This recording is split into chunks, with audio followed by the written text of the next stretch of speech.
Hello दोस्तों, नमस्कार, प्रणाम, राधे राधे। स्वागत है आप सभी का हमारे छोटे से न्यू वीडियो में। और कैसे हैं आप?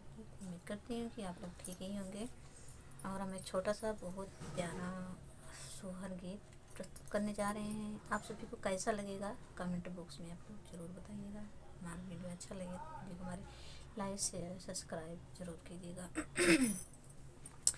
भोर भीने सारे मैया का पूजा बा, मैया के मनाई बहो। भोर भीने सारे मैया पूजा बा, मैया के मनाऊ बहो। मैया जबा हमरे जाना मैला नामा चुनरिया हम चढ़ाई बहो। मैया जबा हमरे जाना मैला नामा चुनरिया हम चढ़ाई बहो। एक मास बीतले दूसरा मास और तीसरे मास हो। एक मास बीतले दूसरा मास और तीसरे मास हो। ललना धीरे धीरे नाऊ मास बीतले त दिन नीचकाईने हो। ललना धीरे धीरे नाऊ मास बीतले त दिन नीचकाईने हो। एक रात बीतले दूसरा रात और तीसरे रात हो। एक रात बीतले दूसरा रात और तीसरे रात हो।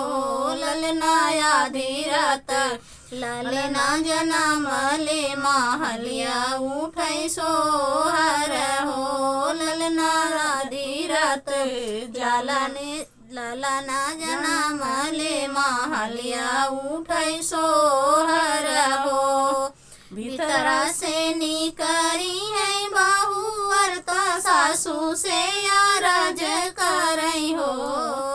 भीतरा से निकरी है बहुअर त सासू से अरज करई हो। सासू जबर है ललना काया मनिया चुनरिया हम मानिल हो। सासू जबर है ललना काया मनिया चुनरिया हम मानिल हो। भल कैलू चुनारी तू मानलू ललना भल पायू हो।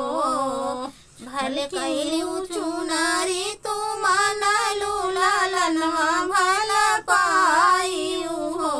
बहुअर नैहरे से चुनरी मंगावत मैया के चढ़ाऊ हो। बहुअर नैहरे से चुनरी मंगावत मैया के चढ़ाऊ हो।